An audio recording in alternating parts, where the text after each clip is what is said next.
Good morning. Thank you, Robin, for that warm introduction. And FCCI conference is one of my favorite conferences of the year, and just so honored to be able to share here today. I'm going to be sharing a very personal journey that started when I was 32 years of age. That was 5 years ago, by the way. That was 33 years ago when I was 32 years. But I'm going to share it. It's a messy story, but boy, it has one of those God's endings that only God could do, with many miracles in this story. But I'm going to share this personal journey. I grew up like a lot of you, just normal childhood. Grew up north of Cincinnati, near where Kings Island is located. That my 89-year-old mom, still lives there today. We see her every weekend, and just a wonderful childhood. And really, at that point in my life, I had the right moral compass and doing the right things in my life. I was a gifted student. I was in the physics club. I ran track. I was senior class president of my high school class. I met my wife, Ginger, when she was in 7th grade and I was in 8th grade. When we first met in the school band, we went to our high school proms together. And I know this sounds like, boy, this is a marriage in childhood, but I can tell you, when I'm finished with this story, it's a miracle that our marriage survived what it survived. And I don't take it lightly that I'm married 43 years to a wonderful woman, when I gave her every reason to run when I was in my early 30s. And as Robin said, I was the only child out of 4 to go to college. Got my bachelor's and master's at Ohio State University, PhD in biochemistry at Cornell, full scholarship for 8 years. And my mom said I went and got a college degree for all of them, for the whole family. But somewhere along the path, when I was 32 years of age and I became a divisional president of one of the largest companies in the world, number 56 on the Fortune 500, $70 billion in revenue, 30,000 employees. We had a 75-year-old CEO, had a 69-year-old president. I was divisional president of the company and corporate vice president of the whole company, and 32 years of age. And somewhere along I lost my way. I mean, this is an example of selfish leadership, not servant leadership, that I'm about ready to share.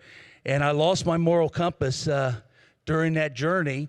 And after a couple years there, the company seen me as part of the family. I remember the vice chairman brought me back to his office and gave me a $100,000 bonus and 25,000 shares of stock. That was about $1 million at that point. And I was with the company for about 8 years, and with bonuses earned 7 figures every year for 8 years. And that was in 1989. You're talking 33 years ago. And I remember he gave that to me, and it was kind of an unusual time. It wasn't a time we normally get our performance bonuses. And he came back about an hour later than I knew what it was for. He said, "Mark, you're a couple years with us now, and we now see you part of the family. We're going to share with you about a price fixing that we've been doing, and we've been doing it for about 12 years. And we have an international cartel working with our competitors. And now that the CEO is 75 years old and the president is 69 years old, we need you to learn this process, and eventually you're going to take this over, this international cartel that's been going on for 12 years. And I remember quickly saying, well, that's not legal. And they quickly said, the vice chairman quickly said, "Mark, everybody does it. This is what people do in the commodity business. If you're in the business of corn and soy and high fructose corn syrup and lysine and food additives and feed additives that get used around the world, one of the largest food additive companies in the world, the politicians," he said, "that put these antitrust laws on the books didn't know anything about business. And this is the way business is done, and this is what we do, and you'll be good at it." And, this is about an hour after he just gave me $1 million between the stock and the bonus, and I was hook, line, and sinker at that point. I got obsessed with that lifestyle. When I joined the company, the 7 top executives each had their own jet. So I had access to the Falcon 50s, the jets during that time, the 8 years I was there. I bought the CEO's home. He gave me a huge startup bonus to buy his home. I bought that the first month in October of '89 when I started working at Archer Daniels Midland, a 13,000 square foot house, 8-car garage, horse riding stables where your kids ride an inside an arena. And it's okay to have a nice house and a nice car, and I filled that 8-car garage with 8 cars. But I tell you, I became obsessed with that. Eventually, that's what I was working for.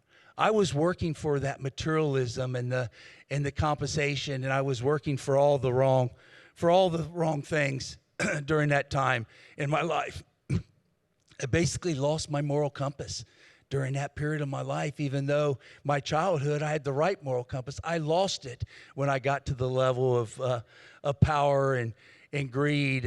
And so while I was getting obsessed with materialism and success and power and being the number 4 executive in the 56th largest company in America, Ginger was getting obsessed with Jesus. She was joined the women's Bible study groups, and she was going to church, and I was going to church with her, but it was one ear and out the other. And thank God that my 3 children took more after Ginger than they did me, because they're all 3 walking with the Lord today, and I give Ginger full credit for that. And I was happy that Ginger was obsessed with that, because that allowed me to work from morning to night. 90% of my income was in bonuses and stock options. So the more I worked, the more I earned. So the busier Ginger was, that's the busier I could be to get the performance, to get the $2 or $3 million a year that I was always trying to get, that was in my employment contract, if I met certain performance parameters. But I remember, so I'm starting to take over the price fixing. I'm starting to be mentored to take that over. This would have been 1992. And I remember Ginger set me down one day. It was November 5th. And she said, Mark, something's going on in your life. Something's changed. And something this last 7 months, she said, I've known you since you were in the 8th grade. And something's changed these last few months. And I said, well, Ginger, the leadership, there's only 3 leaders above me out of the 30,000 employees. They're equipping me to eventually take over a cartel, an international cartel, a price fixing scheme that fixes the prices and ingredients that go into all your foods and beverages that you buy in the grocery store. And she said, Mark, is that legal? And I said, well, it's not legal, but Ginger, everybody does it. This is what they do in the commodity business, and they tell me you can't do business without doing this, and this is the way it is. If I'm going to continue to move up the corporate ladder, this is what I got to do. And I remember her saying this. I remember she said, Mark, that sounds like fraud to me.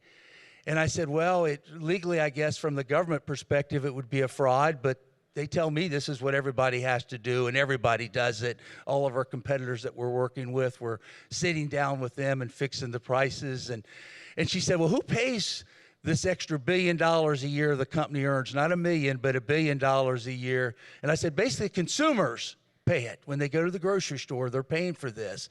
When they buy a breakfast cereal or a beverage or a food or any processed food, would be difficult to find that doesn't have some ingredient from ADM in it. And she said, you mean my grandma is paying for this and she's on $200 a week Social Security, and that's her biggest bill, is her grocery bill? She said, Mark, I don't know if I can live with this. And see, she said she was going to go back in her study and pray about it, and we talk about it later. When she told me she was going to pray about it, I knew I was in trouble right then when she told me that.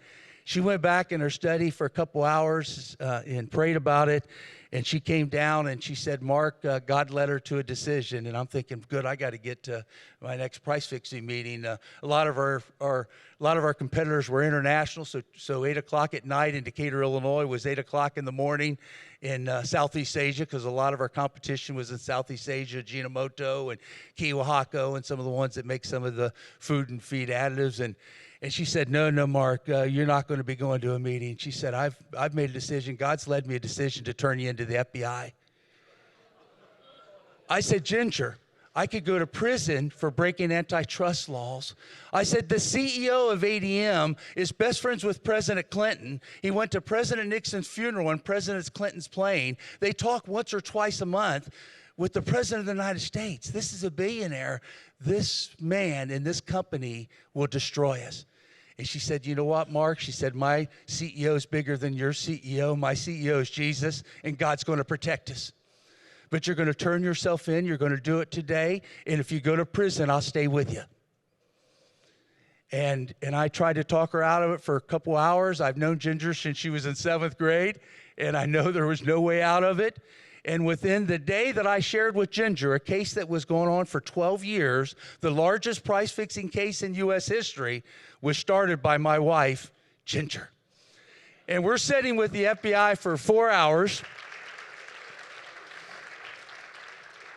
We're sitting with the FBI for 4 hours. I don't know how many of your spouses have turned you into the FBI, but it's an interesting experience, and I don't recommend it. So we're sitting with the FBI for 4 hours, Ginger sharing the truth of what I shared with her a couple hours before. And I had a choice to either be arrested or wear a wire against the kingpins that were training me how to do that case. And I decided it'd be more interested probably to wear a wire than be arrested that day. So I met the FBI agents at 6 o'clock the next morning. They told me it'd only be about 6 weeks. They shaved my chest. They hooked microphones to my chest. I met those FBI agents at 6 o'clock every morning, Monday through Friday, for 3 years. It wasn't 6 weeks. It was from 1992 to 1995.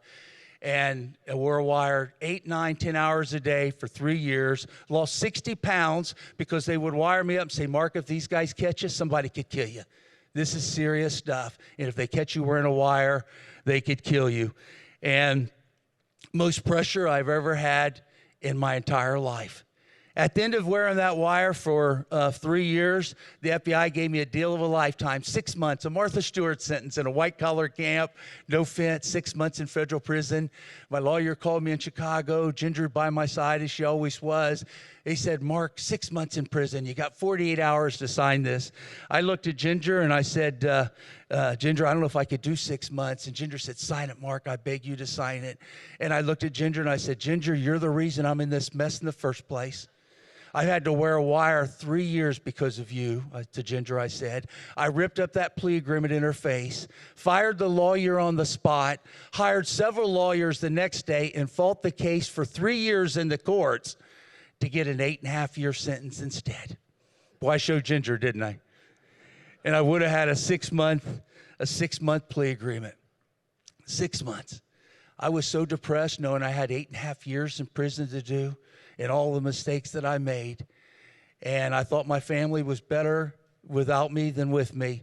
And I pulled my car in the garage and I tried to take my own life. I tried to kill myself. Wrote a 17-page letter to Ginger and my kids, and I absolutely wanted to die.